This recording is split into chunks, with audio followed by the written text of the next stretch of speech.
Welcome to Daddy's Podcast. This is the Redefining Plastics Podcast. Justin Riney. Welcome to the Redefining Plastics Podcast. My name's Justin Riney. Again, we are now a part of Brave Media, and multiple people have asked me what Brave Media is. Here's the Brave Industries team. So we're all going to talk. We're going to go through kind of their background, how they got into this business, and really looking forward to the discussion. So welcome, boys. Thanks so much for joining. Thanks, man. Happy to Thanks, be here. Yeah. So we're going to, like we said, when we first kicked this thing off, we're going to go one by one. We'll try to keep it as orderly as possible with this many people. But the first thing we're going to do is just brief introduction, who you are. How did you get involved in the company? And we'll get to the background of where Brave came from. But right now, it's more just you as an individual. So, Adam, you're the leader here. Why don't you start us off? Yeah, sounds good. Thanks. I'm Adam Hill. I'm the owner of Direct Polymers in Denver, Colorado. We have a plastics processing and compounding facility, and we do a tremendous amount of brokerage as well out of that facility. I basically got into the industry about 20 years ago, went to school with a gentleman whose family owned a plastics recycling center, and the rest was kind of history from there. Did a lot of learning throughout the years, and I started in rigid PVC and now have bridged to managing a number of different polymers throughout the industry. So another person that fell into plastics. I love that. Mitch, that's right. why don't you go ahead? Yeah. I very much fell into plastics, and I'm very grateful for it. So I'm definitely the newest one into the industry out of this group. I started my career working in banking. So I was at UBS and then Morgan Stanley after that. And when I was at UBS, I was working with a lot of these industrial businesses, kind of on the buy and sell side, doing some M&A stuff.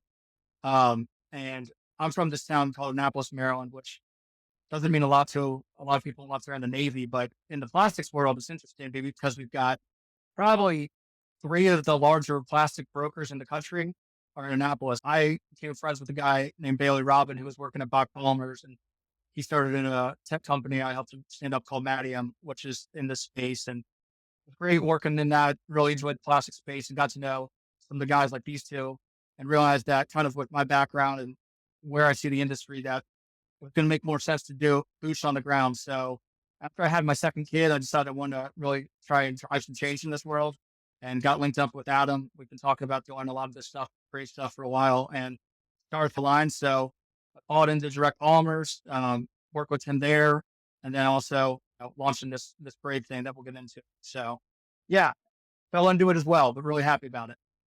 How did you two meet? Just curious. Like Adam and Mitch, how'd you guys meet? Yeah.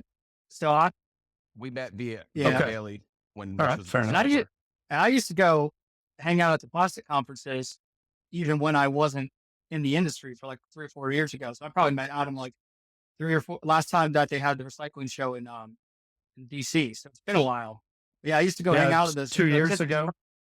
Yeah. It's like, it's a crazy world. I got to, hang around these guys and figure out what they're all doing. Will, same question for you. Background, how'd you get into this business? Man, yeah, I mean, it's pretty similar to what Adam and Mitch said. I was military for 20 years prior to it, and honestly, man, I just needed a job. I needed a job that was going to bring me to Northwest Arkansas, and I got lined up with my business partner, Matt Jones, who was at Waste Management for like 8 years prior to, and then found the opportunity with alternative plastics. He bought in. Brought me on as just like a GM, just kind of get my foot in the door in the Northwest Arkansas. Fell in love with the industry, invested, and became a managing partner. And now we operate 2 grind facilities in Northwest Arkansas, Texas. So I pretty much do the same thing Adam does, just grind plastics. We got a couple grinders. I don't do compounding. Been in it for about 5 years. Been an owner for about 4. And man, just absolutely love it. So that's how I got started. It's amazing how quickly, this is going to sound bad with everybody talking about microplastics, but it's amazing how quickly plastics gets into your blood, man. It's just it's one of those things that I fell into this thing too. I had no scientific background. I didn't know a damn thing about polymers, nothing. And I started buying them and saw how much of an impact they were having and just fell in love with it. And now it's my passion, so, but, I specifically want. It's weird how we can all love this. It's weird how we can all love this Yeah. game so much, as bad as it is, and inefficient. Now imagine how much we're going to love it when it is Well, efficient and better. And You know that's I mean? that it's going to take us to the next topic here because, Brave Industries, it's relatively new, right? You guys are just kind of starting off that holding company and all the stuff that you do in there to make changes in the recycling world, which is how I found you guys, to be completely candid. I think I saw Will post first on LinkedIn, and he had some kind of sign in the background. It was a really short LinkedIn post. And I just like, man, that guy knows what he's doing. He's marketing himself well. So then I started to check out all of the rest of you guys. And so I'm curious, what is Brave Industries and how did this whole thing come about? Start with Adam, Yeah. I guess, since Adam. since you're the one doing it. Well, let's see how we can go down this rabbit hole quickly. Yeah. Brave Industries is a multi-organizational platform that's intended to take existing infrastructure that already exists throughout the United States and is being underutilized and undervalued, and improve that infrastructure through collaboration at scale and economies of scale. So we're intending to take what's not working well due to the lack of resources that those companies typically have and empower those companies to do better and co-work more so that we can go divert more plastic, build more efficiencies, optimize the system a lot better on the industrial side. And then we'll see what happens with consumer grade after that. But in all honesty, I mean, Brave came about because when you're a small business guy who works 15, 16 hours a day and has 2 kids at home and, like everybody's earning power is going down year over year, and you're walking out of a grocery store with $100 bag of groceries, you start to question like, what the hell is going on here, right? And then I start to look at companies who are capable and willing to do work and don't typically have the resources to go perform that work correctly. And it's kind of a reflection. I mean, the industry to me is a reflection of what's happening in this country, right? I think that there are divisions occurring and gaps in spending power that are becoming unsustainable. And I just think that there's a much better way to do it by empowering people who are the majority, right, to do better and basically reinvesting in them to produce better results. And so, I don't know, I was sitting behind my desk, tired of dealing with the plastics volatility and watching guys like me do the exact same thing over and over. And I said, let's go combine and band these guys together and create resources and a platform for them to do better. And, it's not like an all-inclusive thing. This is more of an exclusive thing with people who want to come in and put the work in. We want to pay the workers, and I also looked at some of our employees who were working at $21 an hour in a city that costs $2,500 a month for a 2-bedroom apartment. And I thought, these people can't live, and they're great people. They're middle-aged people with children and people who want to work hard. And we haven't lost a person in over a year. And I just look at that and I'm like, our company's making this and we're paying these people this. And I'm like, who's to say that it's not okay to just make a little less and pay them a little bit more just to kind of do the right thing? And so I think in short summary, Brave Industries is a way to kind of give some power back to some people who I think deserve it.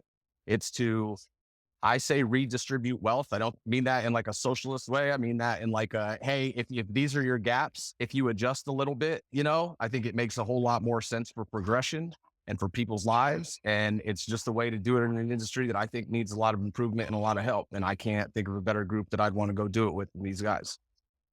So Mitch, Adam gave the warm and fuzzy, overall, like the message picture, but I kind of give you like more of the technical part of what we're doing on this.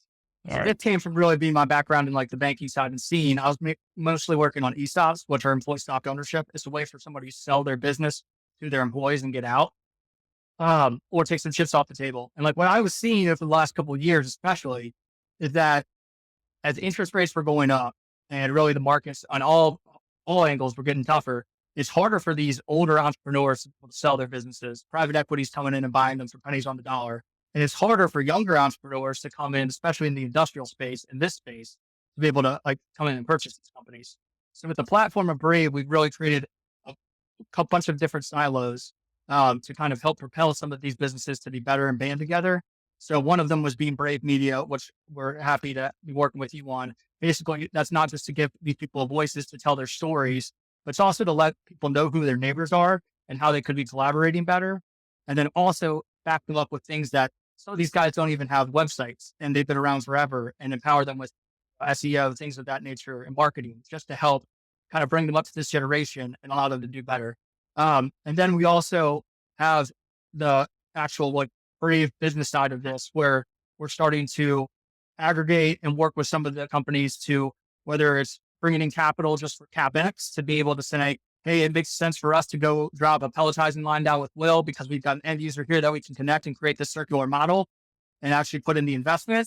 Or what I just started with, find these legacy business owners and work with them and not say, hey, here's a term sheet. Let's go buy you out and take the name off the door and see what we can do to cut the margins down and fix that bottom line. But what do you want as far as an exit? And how can we find a good succession plan to work you into the circular model and be able to like really make it so we're all working together?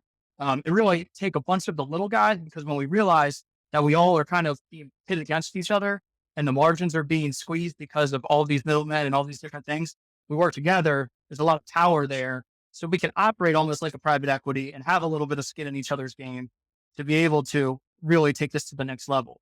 And then finally, what we're working on, and we actually have a couple of big meetings that we're all going to next week on this, is end markets. Especially with EPR and things of that nature. We're working on different grants with different governments, different funding partners, to be able to develop end markets that match that feedstock that we have in those local locations, and also the demands of the different products, to be able to create some circular models and create hub and spoke models where we're all optimizing each other's feedstock and supply. Well, I was just going to add to that real quick. It's really important to point out the hub and spoke because, you know, like I said, there's a lot of existing infrastructure and we all tend to operate in our own bucket. And so when you take a private equity model that's intended to give back to the companies and improve the companies more instead of just take big stakes and roll it up for a big multiple, what we can do is basically utilize these companies as dots on a map and act as a large company, right? As long as we're doing it a certain way, and the way that we've outlined how we will vest in each other as far as our network with their companies makes a whole lot of sense. But really, we're cutting out the logistics, the handling, and all the unnecessary costs that exist in this industry because nobody talks. Like, I mean, freight is probably 30 to 40% of our costs some of the time. I know people, I'm out here in Arizona right now. I know people that are shipping from Arizona to the East Coast for loads that weigh 12,000 pounds. And I'm like, don't do that. Don't go spend 40 cents in freight when resin's 40 cents alone.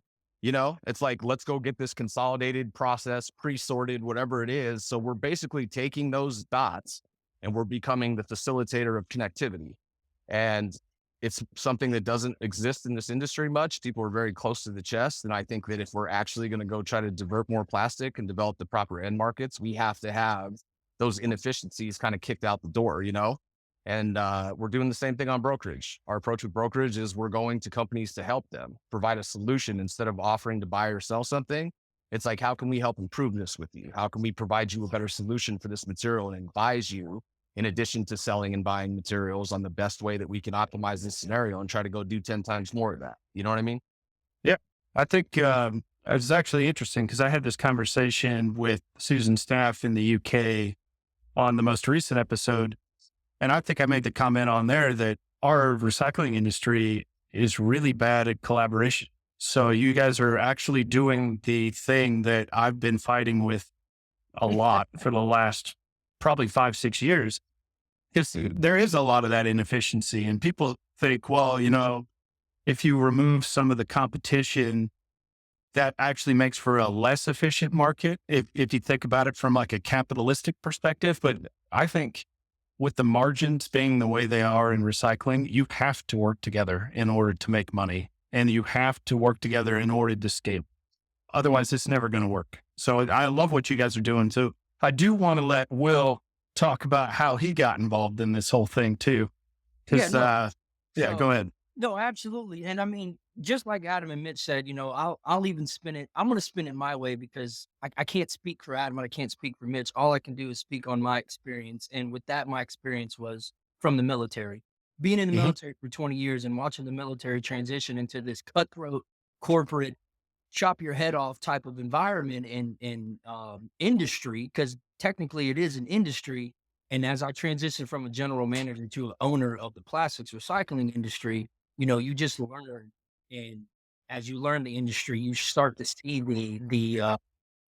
you compare it. And I was noticing too much how it was starting to slowly turn into how the military was. Very cutthroat, very corporate. The big guys do this and they only do this while the little guys are just kind of constantly getting stepped on, but yet they're doing all the work. And that's what motivated me to change that. And that's, I linked up with Mitch, linked up with Adam, and they were all speaking the same language that I'm speaking. And that's exactly to me what we're trying to fix. Like we're doing all the work as owners, but yet we're reaping zero benefits from it.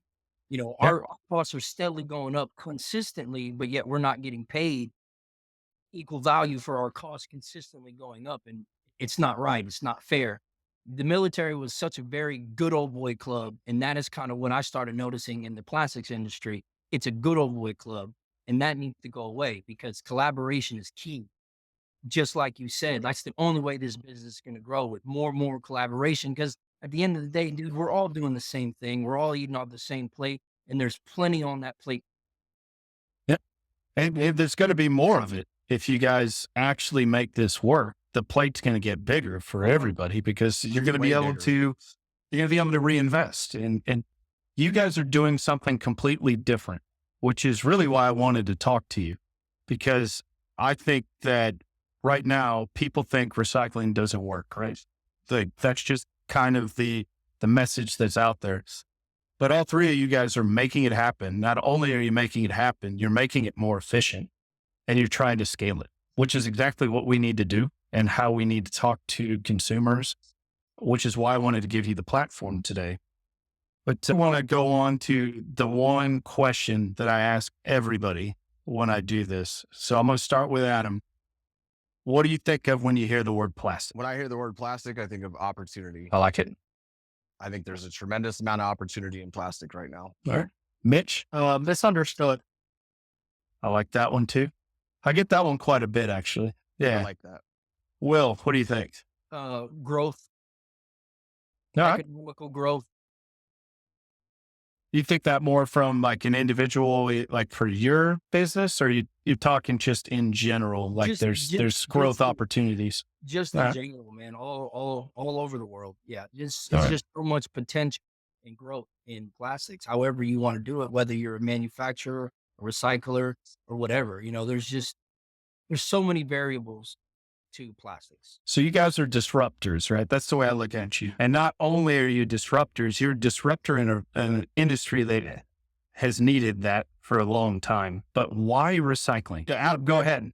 Yeah. I think that I told you, I think it's a reflection. For me, when I say opportunity, I see the plastics world as a huge mess that has a lot of inefficiencies and things that need to be corrected. I see products that get made at 10x margins. I see a lot of things going on that don't make sense. And for me, it's a reflection of what's going on in the United States.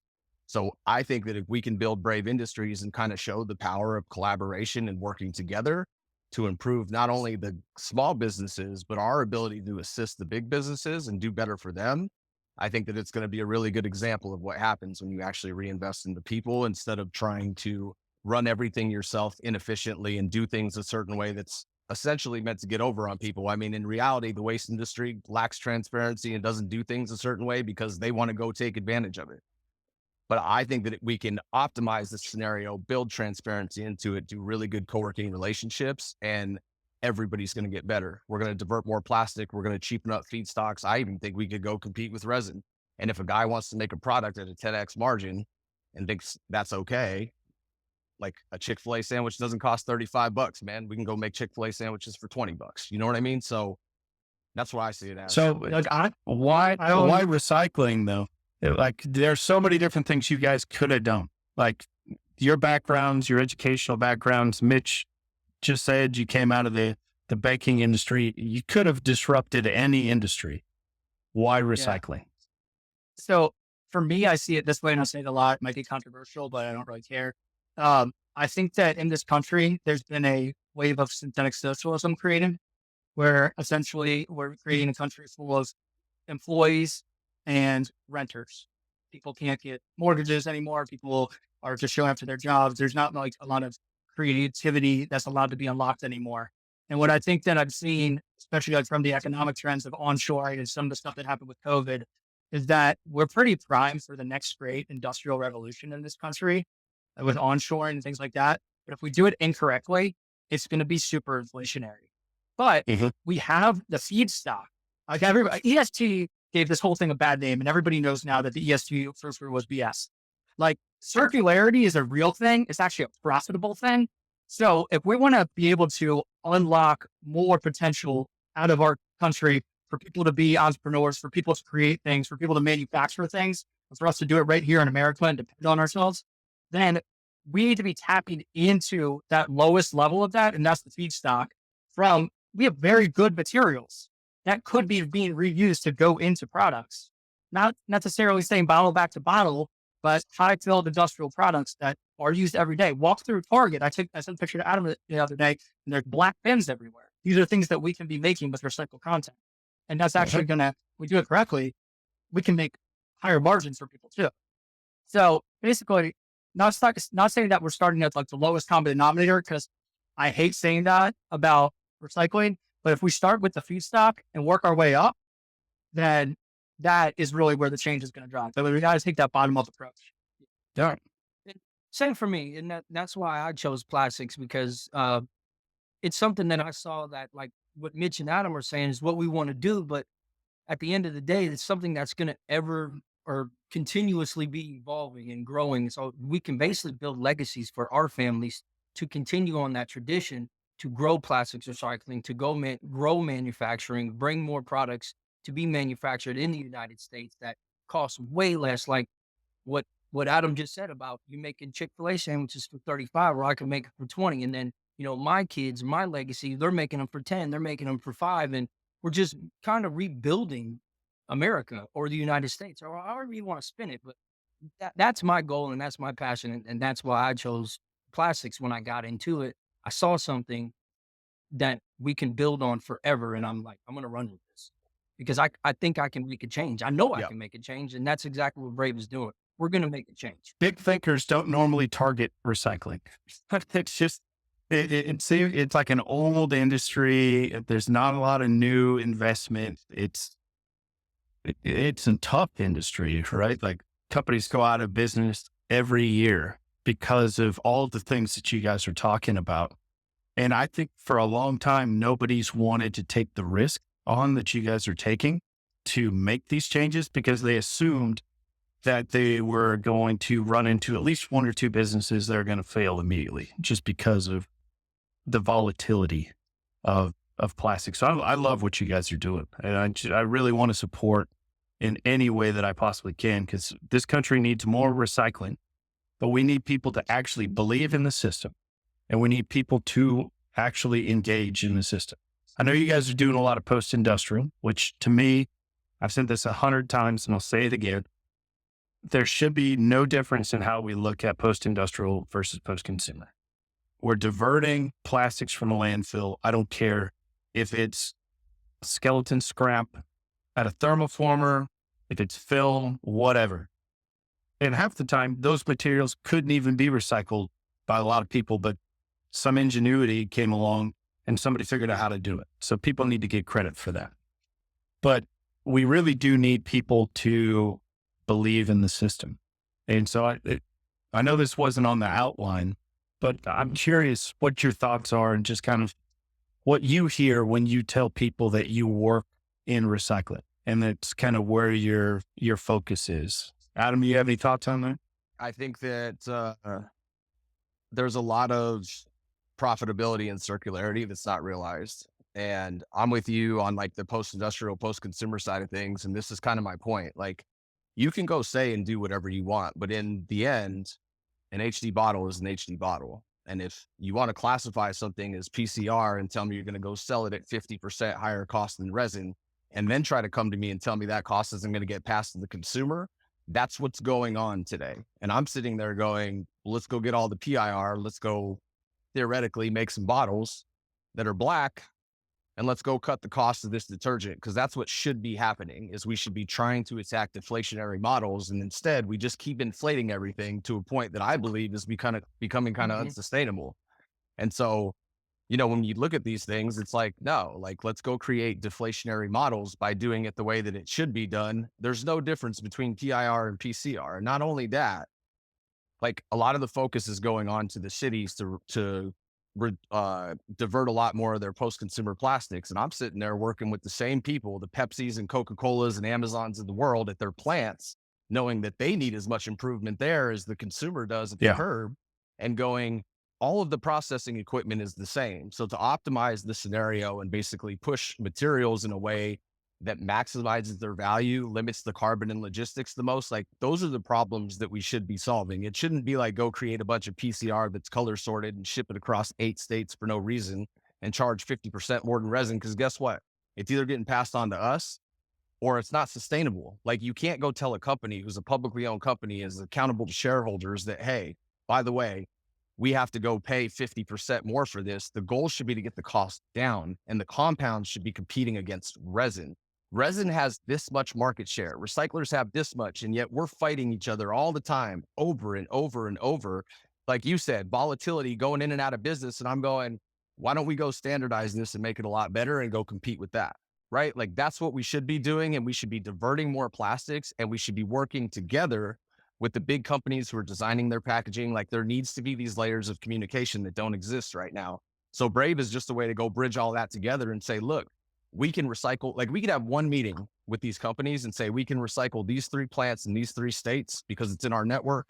We can help you, like, with our contacts with the city to see how Direct Polymers, who's the only plastics recycler in Colorado, can benefit the EPR system.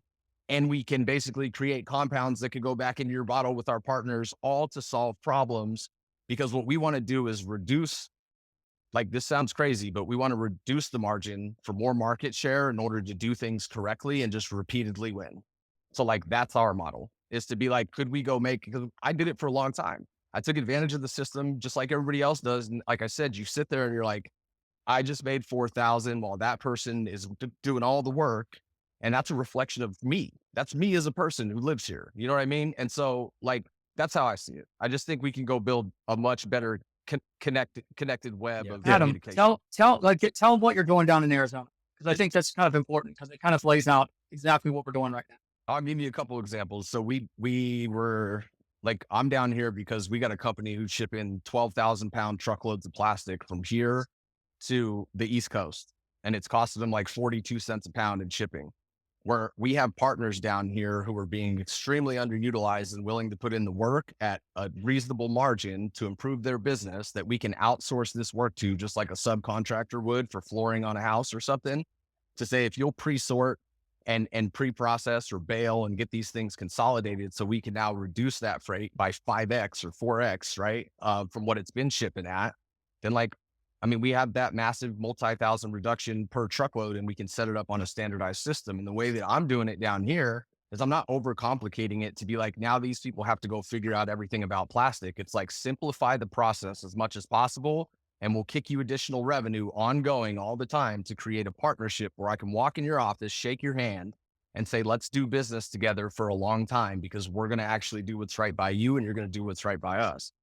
And like I said, to the customer, it's going to cut their costs so much that we're now able to offer them ridiculous savings. We did the same thing with, we had a trash cart customer call us, and they're like, we want you to recycle carts from the Pacific Northwest and Northern California. They got 3,100 in freight coming to Denver on loose truckloads of 10,000 pound loads of carts that got metal bars and wheels and axles on the bottom. And I'm sitting there like, you just paid 31 in freight, and now we got to charge you 18, 20 cents a pound to do the handling and the toll processing and all this stuff. And then you got to pay 4 to get it back to the Midwest. So I'm like, you're 53 all in.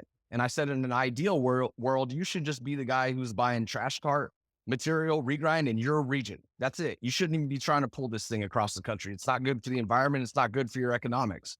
And so when you look at that, you're like, if you do want your own material back and you want to drag it all the way across the country, fine. But here's a Brave solution for you.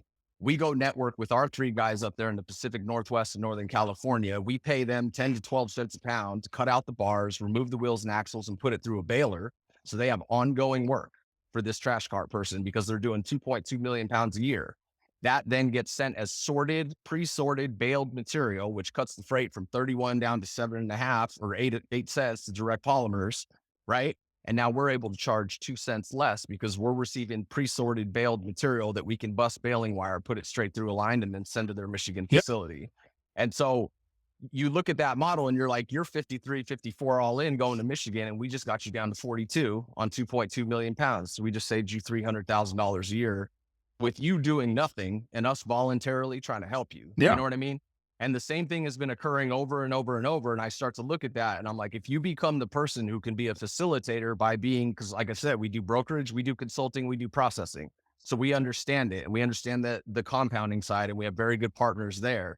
So when you can start bridging those gaps together and be like, our job is not to be a broker to bid you low and sell high all the time, because they're taking a huge margin. And it's not that I am against that model. I just know that that's not sustainable either. When you can come in and be like, here's a solution that improves you and gets this cost down, and maybe readjust that other brokerage model to be more reasonable so that the guys putting in the work can do better. Like, it all seems to work a lot better to me doing that. You know what I mean? And So we're putting in like legitimate solutions that economically and mathematically are making tons of sense. And it's not hard work for the other people. And then the funny thing, this will be the last thing I say on this topic. The funny thing is, as it saturates, right? As it saturates, you don't just go to that trash cart guy. You go, hey, let me go call Rarig. Let me go call Otto. Let me go call this person, because now we have a system set up with a network that's top to bottom and horizontally and vertically integrated in a way that goes, now let me drive 20 more truckloads of trash carts to that same guy for these other companies and improve their situation. And that's how our industry is going to get better. And you're resolidifying and cementing Correct. relationships, long-lasting relationships. So now, let's say they pick up another project. Who do you think they're going to call? They're going to call that guy that was charging them, 85 cents, or they're going to call the guys that just saved them $300,000 a year? Yeah. That's right. Voluntarily. Plastics is an industry business more than any industry that I've been in. And once you've proven yourself, specifically in recycling, because I know it's a little used car salesy at times. It can be real rough dealing with multiple brokers. You'll have one broker sell to another broker, sells to another broker, and then it goes to you guys, right? And it's just it's a broken system. And I think that's why a lot of people push back on plastic recycling, because they say, well, it doesn't work. It doesn't work because there's too many hands, it has to move too far. A lot of people talk about the carbon emissions of moving that truckload from Arizona to Colorado. So not only are you being sustainable in the fact that you're recycling, you're being sustainable in the way that you're running your business, which is great. And we need more and more and more of this, because candidly, I had to move some material from the Midwest to Mexico, or it's because I didn't know of any other options, because nobody's communicating. So this is exactly what we need in this industry from my perspective. I think it'll correct it too. Like I said, what happens if you come in and you do things that are unorthodox, especially when you have more of a message to kind of help people out, right?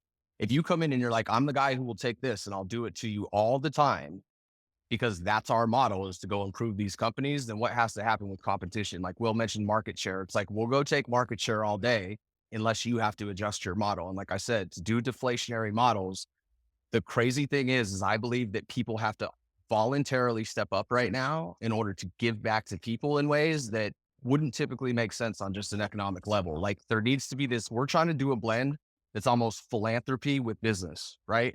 Where we're going, that thing doesn't cost that much. And could we make a 10X margin? Yeah, but is that good for my kids and their kids? No, it's not.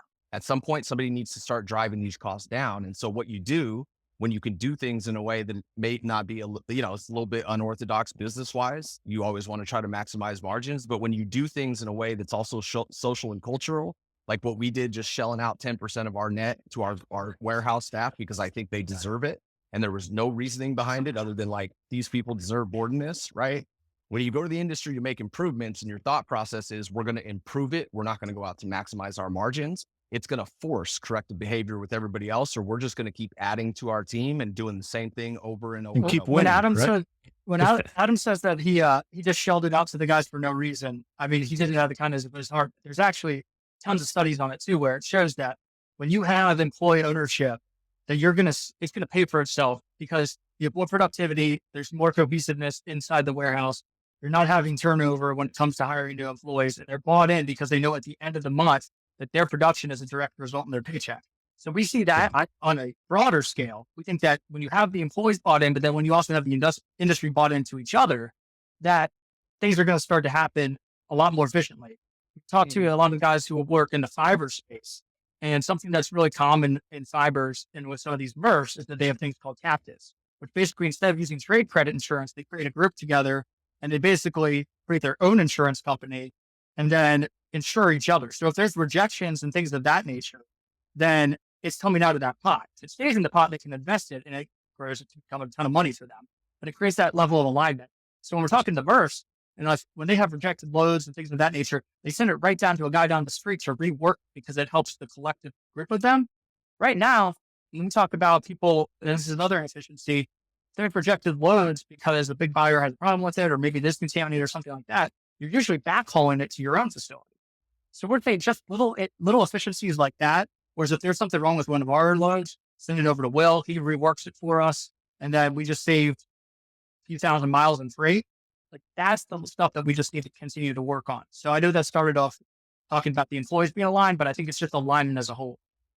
I love it. I think, yeah. And I want to explain this real quick because everybody probably thinks I'm crazy. I post this picture online all the time and it's Sparta and it's a bunch of guys holding swords and shields. And I sit there and I think, what social environment do I want to live in? Do I want to live in one where these people hold all the wealth and these people get drugged down and everybody's sitting there arguing and it's like this, and this all the time? Or do I want to live in a world where I can look to the next guy and be like, that guy's got my back? Like Will mentioned military culture. It's an old boys game on that level. But when you can build military culture, like Green Beret culture, like when they're out in the battlefields, I essentially look at small business like it's a battlefield, and I want other small businesses to know that if you put a shield and a spear up next to it, you can operate like as a collaborative, much better collectively than the big companies. And it can cause adjustments. Yep. You know what I mean? Like, and that's what we want to do. Like I said, is just make small adjustments to the system. That's exactly what I was trying to say. I'm glad you brought that up, like you said, with the military culture. But, take the true definition of the military culture, like you said, with the 300 and how those guys, they're in the thick and thin of it and they all got each other's back without a word even being spoken. So why can't we do that with the plastics industry, which is what we're trying to do, which is exactly what you're trying to say. Take the true meaning of that culture, but do it right with open transparency and honesty. You know what I mean? Yeah, I think people are still going to think you're crazy. I don't think there's anything that's going to change that, but that's perfectly fine. Anybody that makes changes, and this may be a strong word, but I'm going to say it anyway. Geniuses are always looked at being crazy, right? Before people realize what they're doing. And I think there's a lot to be said about the model that you're putting together. And I hope that this gets through to the people that are listening to this, that this is the way we have to do this if we want this to work. And I'm getting real tired of having the same conversation with legislators, with consumers. Plastic recycling works if it's done right. And we need to be able to say that. And you guys are making it happen. And I appreciate it. I want to get into, so I had a conversation with Susan's staff in the UK last week. And her big thing was there is a lot of collaboration in the UK. A lot of the stuff that you guys are talking about is done, but probably not as codified or it's not as structured as what you guys are doing. But the one thing that she said that she struggles with is she's got like 5,000, maybe 5,500 followers, and she's the loudest voice in UK recycling because they don't have a trade group that's really pushing them forward. I have my issues with US trade groups that are focused on recycling. I don't think they're necessarily serving the industry well. And I think that's actually keeping recycling from scaling in the US. What are your thoughts on that? Do you agree with that? Am I crazy? Just kind of run with it. I'm not gonna lie, I don't agree with it, but I'm also not very educated on like the APR and the trade groups and Okay. whatnot in the US. Because personally, I just don't feel like they coincide with what I'm trying to do personally with my business as an owner.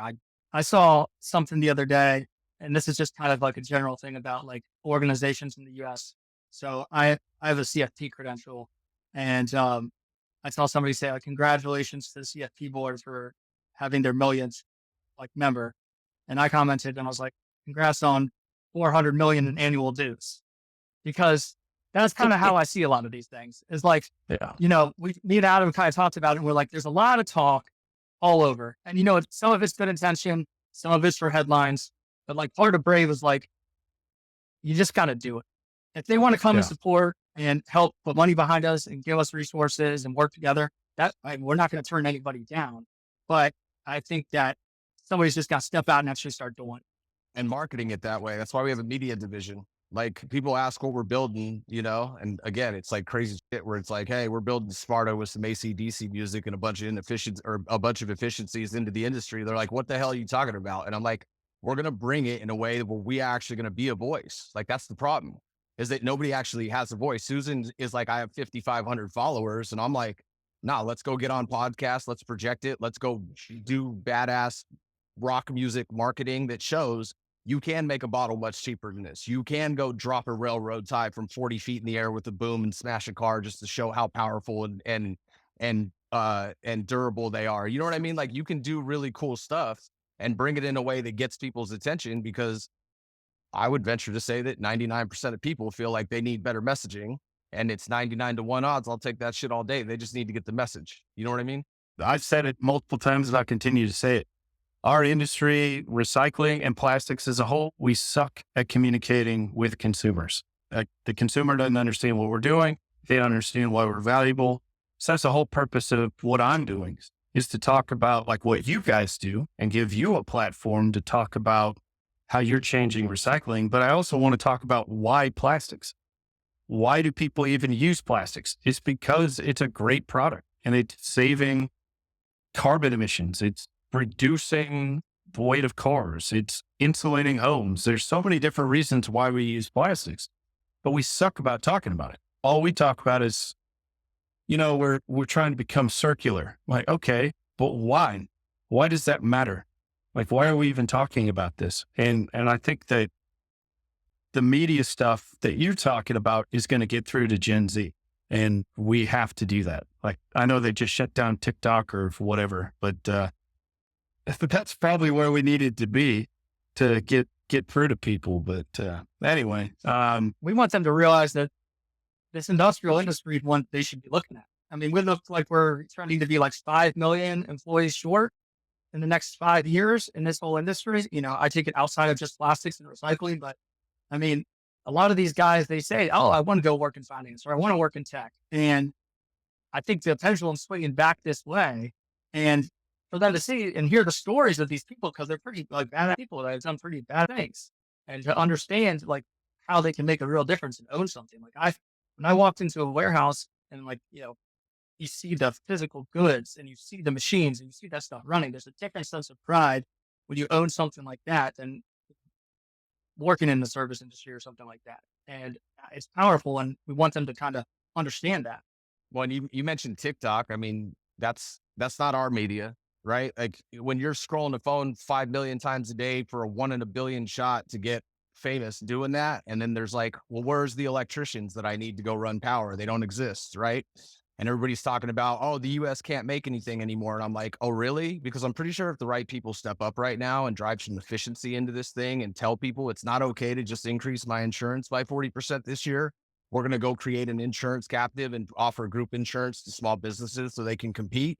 Like those are the kind of things that I think are going to correct it. But like I said earlier, I don't think that the big companies and the people that are just trying to drive these costs up understand that this is not sustainable. You have to readjust that at some point, or you can't just have a bunch of broke people unless that's your goal. Right. And so like, we're kind of sitting here with the media aspect going, we don't want to be TikTok. We want to tell people, you can live American dreams. You can do stuff. You can take $5,000 and turn it into almost 100 million in revenue, which is what Direct Polymers did. You know, we started with $5,000 and we had some shitty offices that you probably could push over with your hand, you know, and now we've got like pretty big stuff, and you look at it and you're like, people need to know that that can work, but you also want a message to them. That doesn't mean you have to spend 16 hours a day in an office because the other systems are inefficient, taking all the time away from your kids and family and think in order to get rich or do the American dream, I have to go pull my entire life away. Like that's the point of Brave, is work-life harmony, right? It's like Jeff Bezos said, work-life harmony, not work-life balance, because some people like Mitch and I and Will, we just want to crank.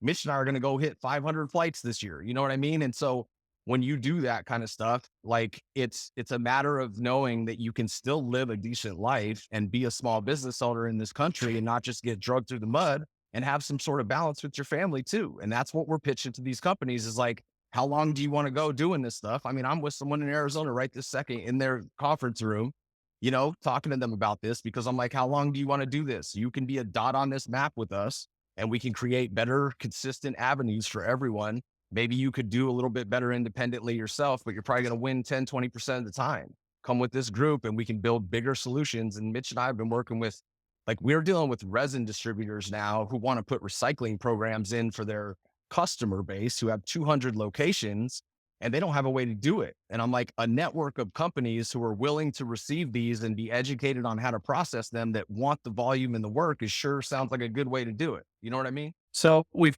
kind of already talked about a lot of this stuff, but I'm curious, do you have any ideas on like what next? I know you guys are trying to make efficiencies in recycling.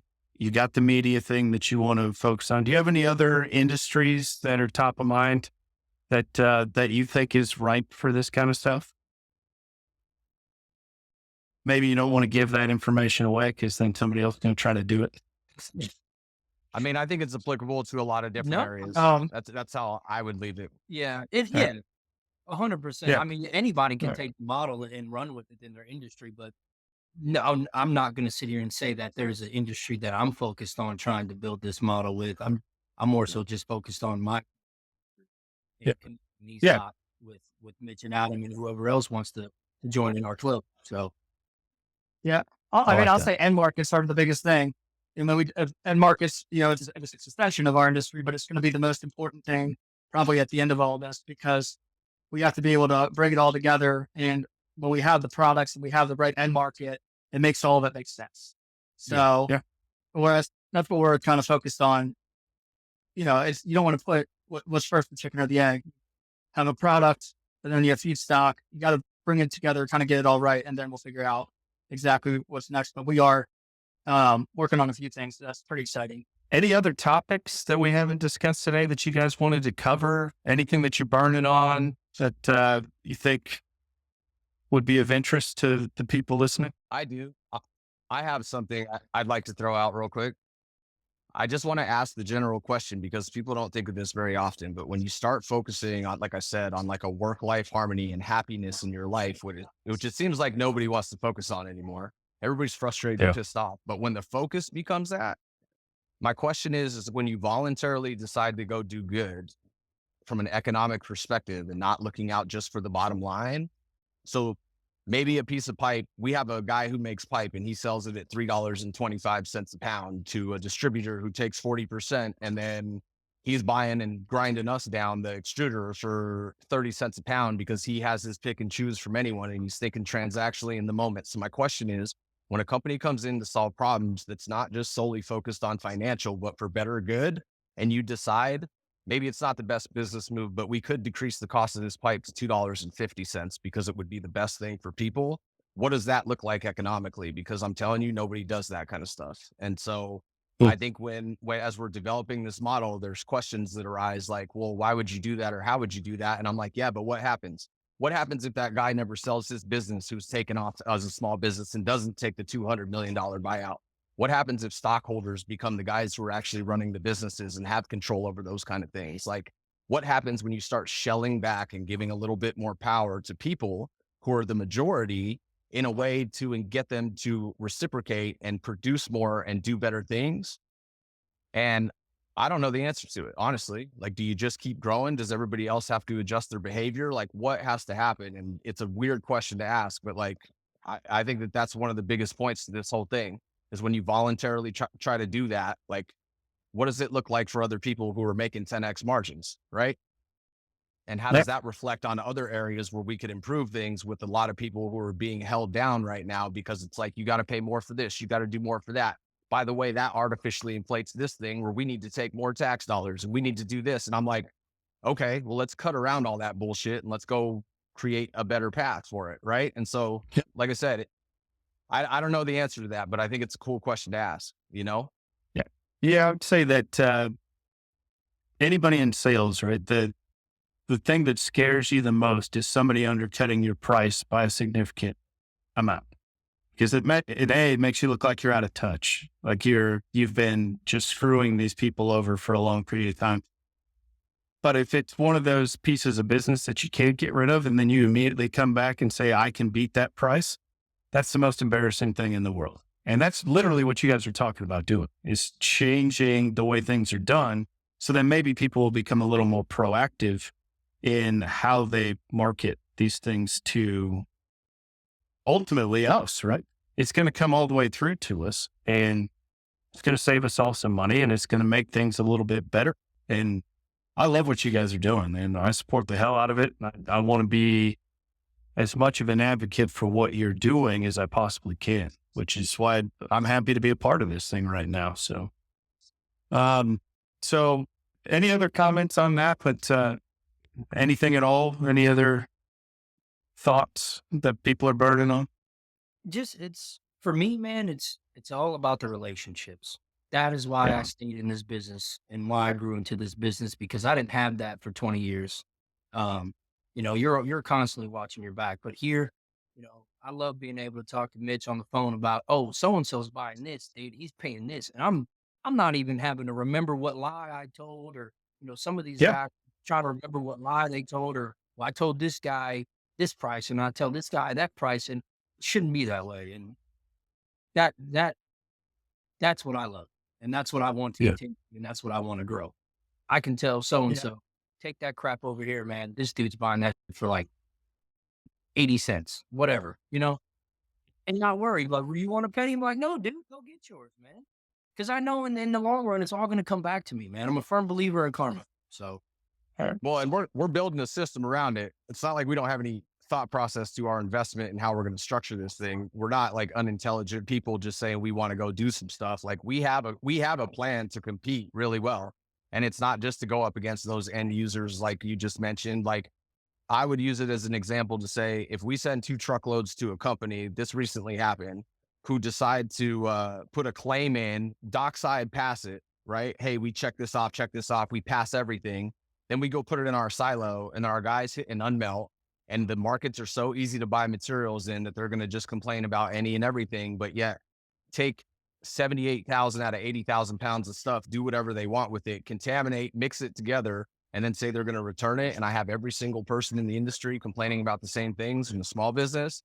Those are the people that we will then basically take an approach with and be like, okay, if that's how you want to act, we'll show you how it is to actually go improve these people's feedstock and make our pipe more efficiently with less yield loss with the guys who are struggling against you, right?